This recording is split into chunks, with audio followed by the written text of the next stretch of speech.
Sumama po siya sa akin.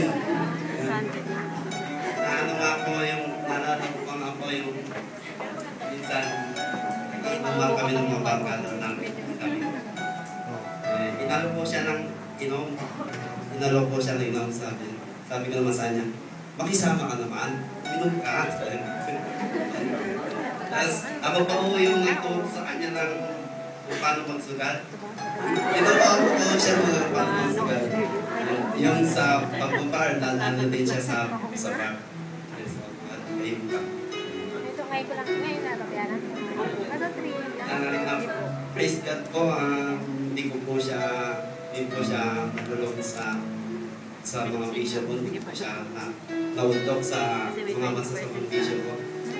Sa halip ay ako po ang nabago niya. Pinag-pray niya po ako ng pinag-pray niya mabago ni Lord na magpagbuhay niya ako.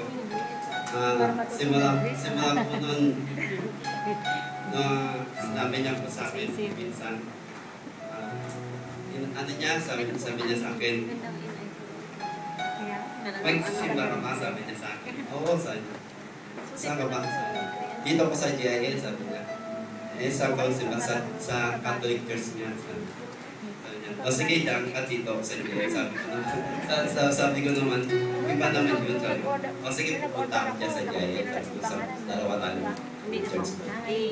Nung pagpunta ko po dito sa GIL, umpisa pa lang po sa mga prayers pa lang po talagang tumapos po sa akin po. Dito ko lang po na natutunan ng sa mga tithes po, sa tithes, dito ko lang po na nalaman kung paano po mag-tithes. Sa pagka-tithes po, simula po nung nag-tithes ako, marami pong mga blessings na manunod po sa akin. Hindi po sa financial, hindi po sa spiritual po. Alam niyo po, kailan lang po na po ko sa baptism. Sumasama na rin po ko sa Bible study. Mga dating hindi ko po ginagawa, ngayon po nagagawa ko na po. Sa EGR naman po,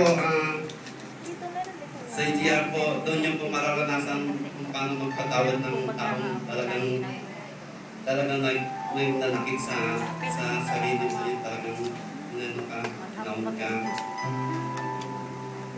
Sa mga alam po, hindi pa po nakakapunta sa India, encourage ko po kayo. Doon lang po yung maano, talagang papadalma sa iyo ni Lord na lagi po siya kasama. Just for the Lord. Sister Lisa,